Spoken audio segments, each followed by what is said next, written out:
Historical critical scholar Dan McClellan has recently put out a video, and again, he's sort of a spokesperson or a focal point for the entire field of historical critical scholarship. So what he's saying is very often what a lot, if not most of them are saying. And this is what they are saying about the origin of the God of Israel. They are attributing it as a very late development that was mostly borrowed from the Canaanites and Baal.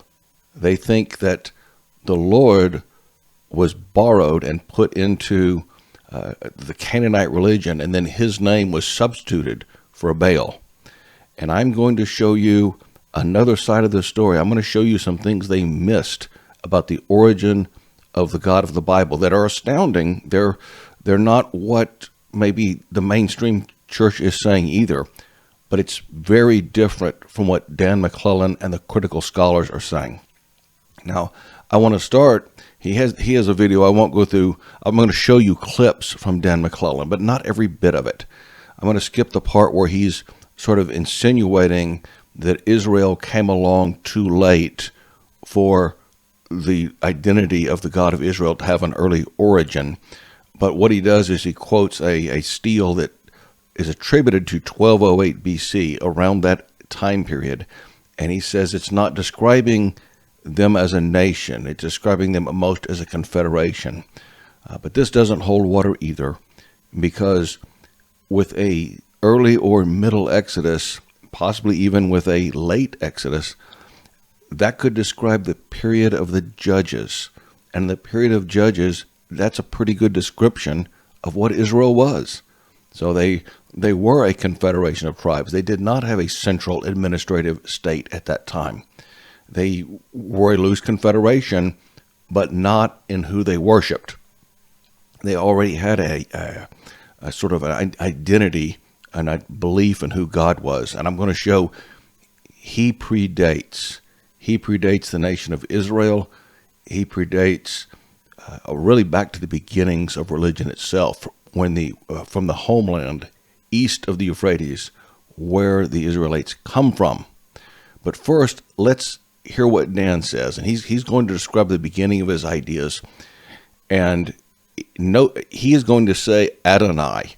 Every time the tetragrammaton is used, the four-letter name of God, YHWH, when that is used, or the short form of that, Yah, when that is used, he doesn't say it, because even today, like the rabbis, they think it's a sin to speak the name of the Lord in vain, so they get around that by never saying his name. And consequently, because of that, we're pretty unsure exactly how it is pronounced. But we have some good ideas, but it's sort of they sort of lawyered their way around it, and that's probably not what God had in mind. Okay, I won't say your name in vain. I'll just never speak it again. And I think, if the New Testament is correct, he wants a relationship with man. He wants to speak his name, us to speak his name, but reverently, just not in vain. So it undermined the whole point. But regardless, he uses the name Adonai. So where he's saying Adonai, read the Lord, because that is what Adonai means, and because he is really, you should read into that the tetragrammaton, the four-letter name of God, the root, which is I am, which is YHWH. So maybe said a little faster than that. My southern tongue is a little slow.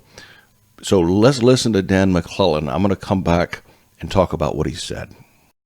So what this suggests is that between around 1208 BCE and around 850 or later BCE, the patron deity of Israel probably shifted from the patriarchal high deity El to Adonai. And while we can locate the patriarchal high deity El in other Northwest Semitic pantheons and inscriptions and literature and mythology, we have absolutely no reference to any deity named Adonai anywhere in any literature from anywhere near this time or place.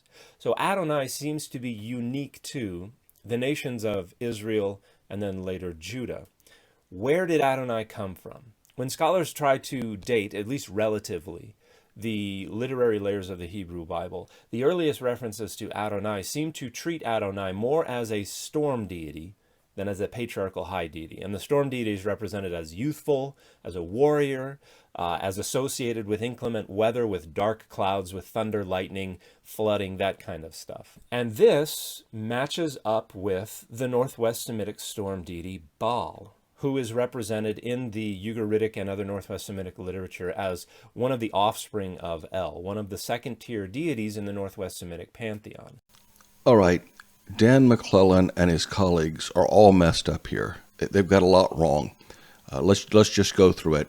I've pulled some things that are Adonai here. It's from Ian Wiktionary. It's pretty common knowledge that it means my Lord, and it is used in place of the Tetragrammaton. In other words, what Dan is still doing, he's practicing an ancient tradition of substituting the title Lord for the actual name of our God, which is the Tetragrammaton, whose pronunciation, because they've done that, is a little obscure, but I think the shortened version of it, which shows up in the Bible many times, is Yah, and then Yah is the longer way of saying it. So it's a title, not a name. Adonai is a title, not a name. Now he seems to think Baal is a name, but it's not a name. It is also a title. And I've got this from just an AI Wikipedia search on Baal. It's really not, it's common knowledge if you're study the field at all. But it also means Lord or owner. So what happened here with the Canaanites is they did the same thing that Dan and the rabbis are doing. Instead of saying the name of their God, they put a name that means owner or Lord and substitute it. They changed the name. And they changed the name in the same way that Dan and the rabbis are doing it right now. So he's making the case we can't find this Yahweh guy anywhere. He says Adonai. We can't find him anywhere, but we do find Baal. So we think Baal was the original God, and they later somehow they substituted in for Baal the Lord. But that's completely wrong. Baal is a substitute. That's not a God's name. That's a God's title. And so is El, by the way. He's acting like El is the name of God here. And that's the next thing I'm talking about. But the first thing I want you to understand is what's probably going on, and he should know this because he's actually doing it while pretending not to notice it as a possibility, or maybe he's really not seeing it. I don't know. Someone should ask him.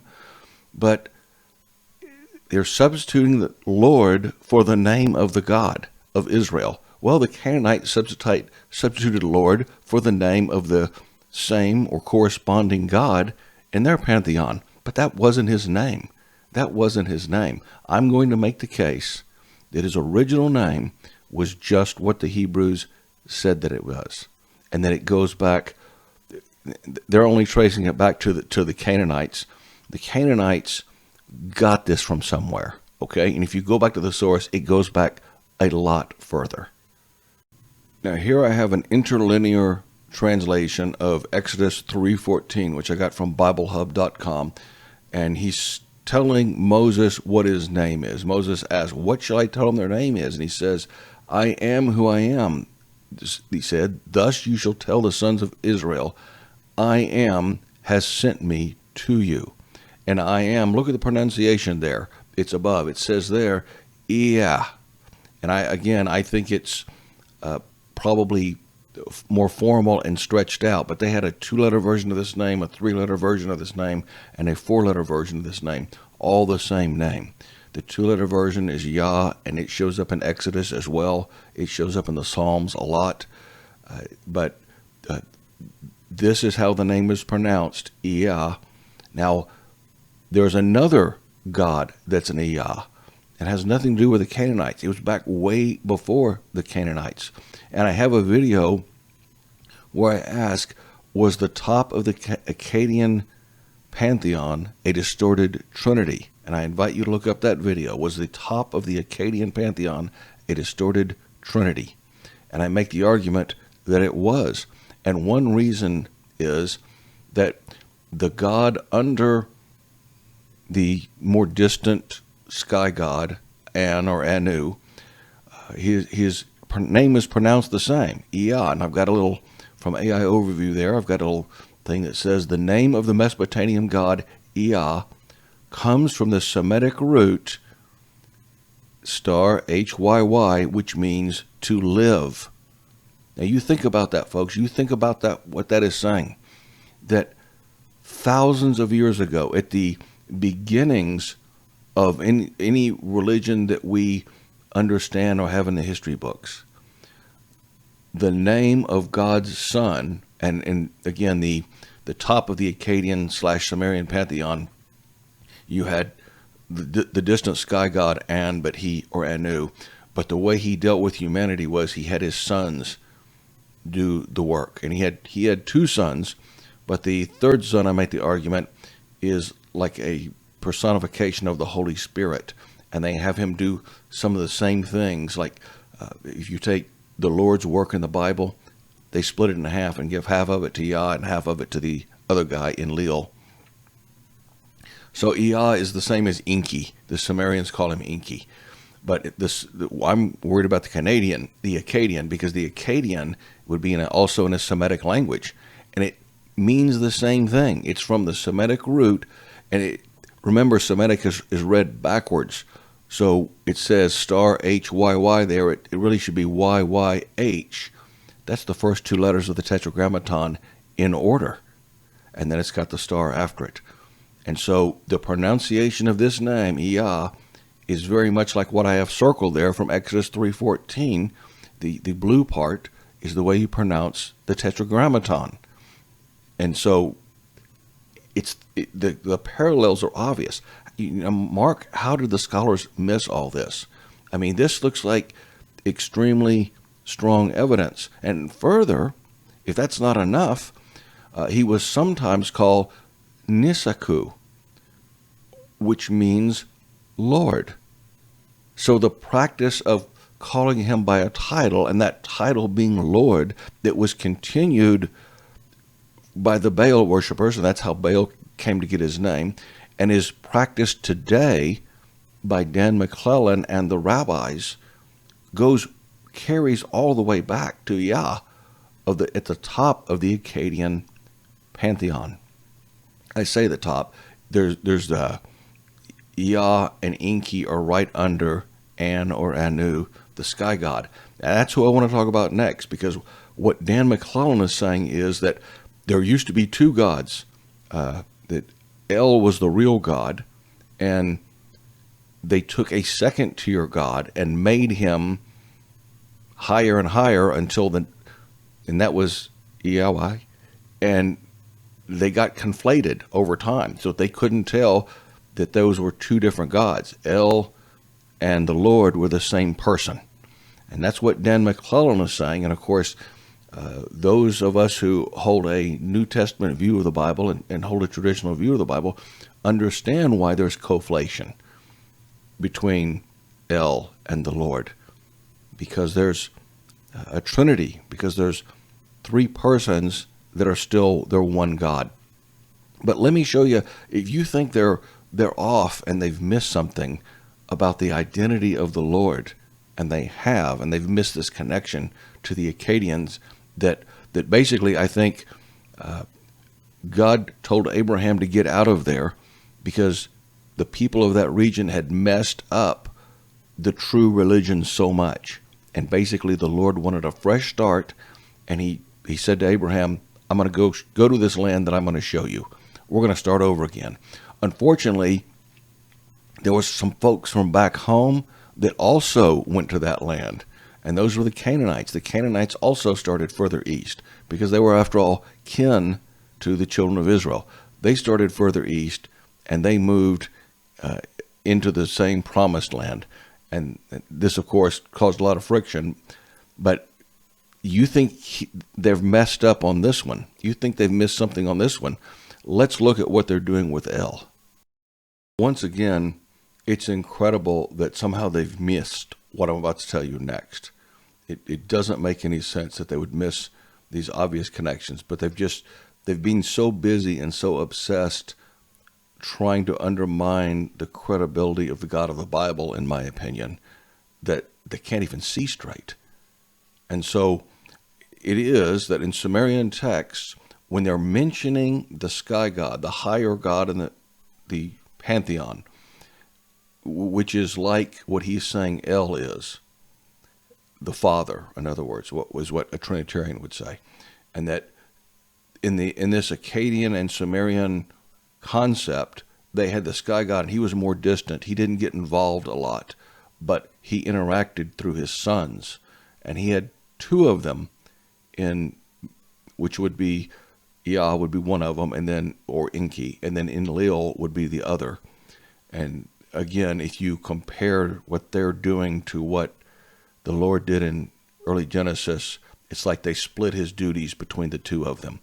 But the thing I want to point out now is that when you wrote the name Anu in Sumerian or Akkadian, you didn't put the dinger sign, which would be a divine determinative. In other words, you don't even say this guy is a god, because his name itself meant God, just like what I'm saying with El. El is not a name of a god, and Anu was his name, but it also meant God here in this predecessor religion that was like 3500 BC, really ancient, basically from the beginnings of formal religion. I guess we don't know what went on at Göbekli Tepe, but in terms of what we know about historically, with written sort of language saying things about the religion, this is the most ancient we have. So this sign, not only that, but it didn't have to be said dinger. It could be said Ilyu as well. So in other words, that sounds a lot like El, and it is the symbol meaning God. It's the generic term God in Sumerian and Akkadian. So this is common knowledge. I got this from the Wikipedia article on An or Anu. So it's not hidden knowledge. It's not something that I've sort of made up that is only believed by a minority of people. It's out there. It's known. So why do they not apply it when they're trying to say what is the origin of the Lord in the God of the Bible? What is his origin? And they don't mention these connections at all. And so that allows me to put in my theory, which fits the text of the Old Testament, that his name was twisted by his people for a long time. And that's why he said to Abraham, hey, Abraham, I'm going to send you out of here. I'm going to send you to another land. Things have gotten so messed up over here. They've twisted it around so much. They tried to build the Tower of Babel, which would be their own man-created religion. And they've accreted other gods onto the pantheon. It started with just me and Dad and the Holy Spirit. And I want you to go to a land I'm going to show you, and we're going to get a fresh start. And yes, it's going to carry common elements because that was what was twisted. That's why I have a video that says, was the Akkadian pantheon a distorted trinity? Or was the top of the Akkadian pantheon a distorted trinity? And I make the case that it was. Please see that for more details. But let's go on, because based on him not getting any of this, Dan continues to multiply speculations as to the origin of the God of the Bible. In Psalm 29, seeming to appropriate a hymn that was probably dedicated to Baal and just replacing the name Baal with Adonai, or revising it in the direction of being dedicated to Adonai, even though the places that are mentioned in the poetry do not align with places that Israel occupied, but aligned with places that the Northwest Semitic storm deity Baal occupied. And so maybe this is how Adonai gets into the Dan is simply wrong here on the facts. He's incorrect in what he's saying. What he's trying to say is that the 29th Psalm, he's holding this out as evidence that the children of Israel substituted the name of the Lord in for Baal. and that he was originally, they borrowed the pantheon from those folks. And I'm saying there are connections to the pantheon, but Baal wasn't first, and the Lord wasn't the interloper who got inserted into the pantheon. Baal just means the Lord because they quit speaking his name, just like Dan has quit speaking his name. That's what the Baal worshippers did. So we got them, Dan, and the rabbis. And he's simply wrong on the Kadesh that's being mentioned. He thinks that the 29th Psalm is talking about a Kadesh up in what is today Syria. So it's talking about from the cedars of Lebanon to Kadesh, the Lord's name will be known. And Dan thinks that was originally Baal's name will be known. It was a hymn to Baal that they stuck the Lord's name in, but then they forgot to change the place names to make it, instead of Baal being worshipped from one end of the northwest part to the other, it should be the Lord being worshipped in all of Israel. Well, guess what? It is, because Kadesh, that's not the Kadesh that the 29th Psalm is not talking about the Kadesh that's in Syria. It's talking about one or both of the Kadeshes that were just the southern border or just beyond the southern border of Israel. I've got something here from the Torah.com, Dr. David Ben Gad HaKohen, who is showing us the probable locations for Kadesh and Kadesh Barnea. But these are the ones that are mentioned in the Bible many times. They're mentioned in, let me just cite you a few places where these are mentioned as Kadesh. It's the place from which the Israelites were sent, that the spies were sent into Canaan. That's Numbers 13. The first failed attempt to capture Canaan was made from Kadesh. That's Numbers 14. Moses struck a rock rather than speaking to it, as the Lord commanded, at Kadesh, according to Numbers 20. Miriam and Aaron both died and were buried near a place named Kadesh. Moses sent envoys to the king of Edom from Kadesh in Numbers 20, asking for permission for the Israelites to cross. Kadesh Barnea is a key feature. It's a common biblical formula determining the southern border of the land of Israel. It's used that way in Numbers 34, Joshua 15, Ezekiel 47, and more. So, Psalms 29 is saying that the name of the Lord is going to be glorified from one end of Israel to another, and even spilling over the borders a little. That's all it's saying. And because he's got the wrong Kadesh, he's got one up in Syria, he thinks that it was a hymn to Baal, and they simply put the Lord's name in there. He's just got his facts wrong. Maybe this is how Adonai gets into the pantheon on the second tier, but is not yet identified with El. That was probably the result of some campaign of conflation that was taken by some king at some point who had either been a devotee of Adonai or decided to adopt devotion to Adonai in order to centralize or consolidate or expand their rule. And this is something that happens in the ancient world. Deities combine, sometimes temporarily, sometimes permanently. Usually they maintain both of their names, but sometimes not. And in this case, it appears that Adonai and El may have been conflated, and rather than maintain the knowledge of their distinction, that distinction was just obliterated, and Adonai became El, El became Adonai, and their two divine profiles began to merge. Trinitarians have an excellent answer for this, because yes, gods do become conflated. Gods do merge into one another. But also, and especially, if you have a situation where there is one God in more than one person. If there is a multiplicity of persons that are one God. So that concept, yes, it will be hard for people to grasp that. People have trouble grasping it today. And that's okay, because he's God. He's supposed to be more complex than we can grasp. It's not supposed to be a thing that is easily grasped. But El just means the God, and the name of God is Yah. Either one, the Father or the Son, they bear the same name. My last name is Moore. My father's last name, Moore. We bear the same name.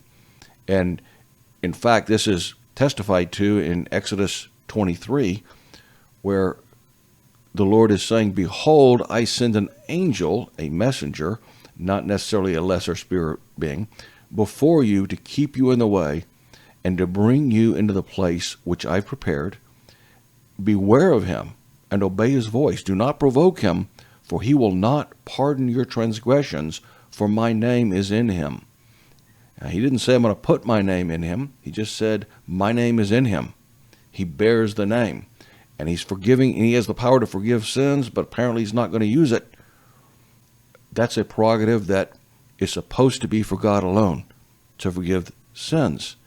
And so this is talking about there's more than one Lord. There's more than one Yahweh. And this was a common minority position within Judaism. Look up the two powers of heaven theology. Two powers of heaven theology, which was kind of taken way back from the Akkadian Sumerian idea of the God was a distant deity who didn't get involved that much, but he had a son who would step in for him, who was of his nature and do his will. And that's kind of the idea that is carried on into the New Testament, except in the New Testament we learn that the Father is concerned. He does keep track of these details, but he does create the world and he does interact with the world through the Son. And in the next chapter, in Exodus 24, now he said to Moses, come up to the Lord, you and Aaron, Nadab and Abihu, and 70 of the elders of Israel, and worship from afar. Wait a minute. This is God saying, come up to the Lord? This is the Lord saying, come up to the Lord? Yeah, there's two of them. Several places in the Bible, it seems like there's not one Yah, there's two of them. And Moses alone shall come near the Lord, but they shall not come near, nor shall the people go up near with him. Again, he's talking, this is the Lord talking, but he's talking as if the Lord was a separate person. Yes, because there's two of them. It would be like if me and my father were talking, we would both be named more. You could refer to both of us as more. And Moses came and told the people all the words of the Lord. So it was the Lord saying those words, and the Lord saying, don't go near him, the Lord, as if it was a different person, but the same name. Even back in Genesis, when they're talking about fire and brimstone, it says, then the Lord rained brimstone and fire on Sodom and Gomorrah from the Lord out of heaven. The Lord rained fire and brimstone from the Lord out of heaven. It acts like there is two tetragrammaton bearers working together to do this. I will go further and say that in my view of Genesis and the flood account, that is one place where you can see it the best. They use Elohim for God the Father, and they use the Lord or the tetragrammaton to describe the Son. There's two characters there. They say slightly different things. They do slightly different things in the account.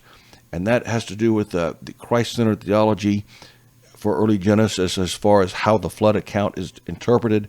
I've got lots more videos that explain that. If you're a real glutton for punishment, you could buy my tome of a book and go through that. But it's a different way of looking at early Genesis. But here, the thing Dan is talking about, there were two gods that got conflated. No, there were two persons who are both God. And they're in Genesis chapter 6. Both of them say similar but slightly different things. And that's the Trinitarian answer. But he's jumping through his own belly button to try to come up with some other explanation for the data. There's no need for that. It fits. The data fits what the New Testament says about the Old Testament. The Old Testament fits in with that data. You don't have to connect the data points in some bizarre way like he did to show that the Lord was originally Baal, is what he was trying to say, and that there was a senior God and a lower God here, and they both got mixed up. One was a father, one was a son. Yeah, one was a father, one was a son. That's what the New Testament has been teaching the whole time. They're not two gods. They're two persons who are one God, because along with the Holy Spirit, their nature is perfect. Their nature is without sin, without corruption, so they can dwell together in that kind of unity. So I really am amazed and shocked, really. I know that if they don't see the text through the eyes of faith, they can never understand it. I say that all the time. But these guys study this stuff. They get paid to do it. I don't get paid to do it. I have a challenging secular vocation. I have a family, a wife and children who want and deserve my attention. I have other people in my life that I could spend time visiting with and doing instead of studying this stuff and seeing these things. But they should be telling us these things. They should not have to hear it from, you should not have to hear it from someone like me. But you do, because they're not telling you, because they don't see it, because they can't see it, because they're not looking at the text in faith. Thank you so much. And think about the good they could do in the world if they took their knowledge and they did look at it in faith. All this stuff they're missing, what if they could see it? How much better could they be? Thank you so much for listening, and may God bless you.